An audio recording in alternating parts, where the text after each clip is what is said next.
gardien de but, c'est celui qui doit avoir le plus confiance en soi. Dans son équipe, c'est peut-être qu'en dehors du jeu du 40-20, il va être un garçon un peu isolé ou peut-être paraître pas très sûr de lui, mais une fois qu'il rentre dans la cage, ce garçon-là doit avoir totalement confiance en soi. Pourquoi? Parce qu'il est seul. Il est seul dans sa cage et bien sûr, il travaille avec la défense, mais pour arrêter le ballon, il va falloir qu'il soit tout seul. Donc la confiance en soi, continuer à la travailler et à l'enrichir. Ça va faire le lien avec ce que je voulais dire tout à l'heure, c'est que la confiance en soi du jeune gardien, c'est à partir du moment où il a envie et toujours envie de se remettre, de se confronter à l'adversaire ou aux difficultés qu'il a pu rencontrer, ça veut dire qu'on commence à construire une vraie confiance. Il commence à construire une vraie confiance dans son poste, mais aussi dans le rôle qu'il a à jouer par rapport à l'équipe.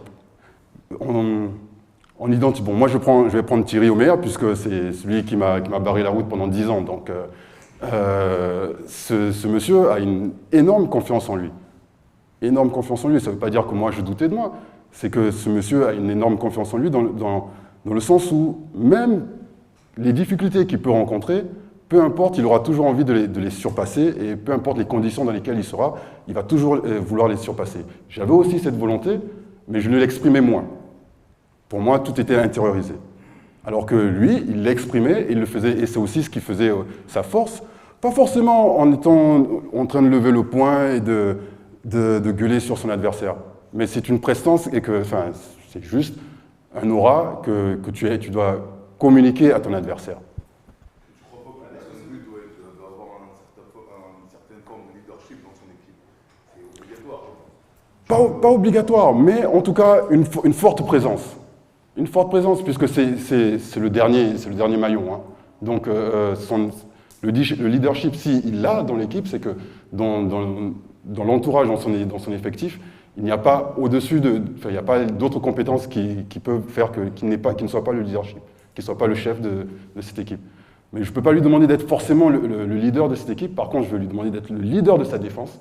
Et donc, pour pouvoir s'exprimer à une défense, bien sûr, tu dois avoir confiance en toi. Sinon, si on t'entend en train de bégayer, pas être sûr de toi sur les espaces que ta défense va devoir couvrir, ça risque d'être compliqué quand même.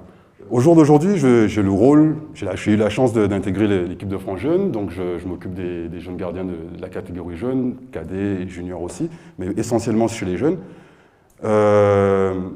Pour moi, c'était impossible de reproduire ce que j'ai vécu en l'ayant mal vécu. Donc à partir de ce moment-là, la transmission que je pouvais apporter aux jeunes, c'était peu importe qui tu es, peu importe que tu sois extraverti, introverti ou quoi que ce soit, l'essentiel c'est que tu communiques à ta façon. Premier gardien, deuxième gardien, pour moi ça n'existe pas. Ça existe et ça a marché pendant des dizaines d'années avec l'équipe de France. Dieu merci, on a eu énormément de médailles et de succès. Mais il n'y a pas qu'une méthode. Au jour d'aujourd'hui, ma volonté, c'est de démontrer que si on intègre, peu importe le joueur qu'on a, on fait le choix de prendre 2 ou 3 gardiens, c'est que ces 3 gardiens ont un rôle à jouer. Tu ne fais pas du sport de haut niveau pour attendre et te dire peut-être que. Non, si tu fais du sport de haut niveau, c'est que tu as quelque chose à apporter. Et ça fait partie c'est ça, un sportif de haut niveau. Tu as envie de te dépasser, de démontrer, d'apporter, de contribuer à la performance. Donc, avec France Jeunes, ou avec les cadets ou les juniors, ce que je mets en pratique, et jusqu'aujourd'hui, Dieu merci, on a eu aussi des résultats, un peu moins l'année dernière. Mais les 4 dernières années, les gardiens que nous avons eus ont tous eu du temps de jeu. Sauf que ce temps de jeu, je ne l'apporte pas pour faire plaisir. C'est pas, tu ne viens pas faire du sport de haut niveau en te disant « ouais, tu n'as pas assez joué aujourd'hui, je vais te faire jouer ». Le terrain, il se mérite. Donc, je ne veux pas de premier, mais je ne veux pas de numéro 2 non plus. Tout le monde doit essayer d'être le premier. À partir du moment où tu es sur le terrain, tu es le premier. Point.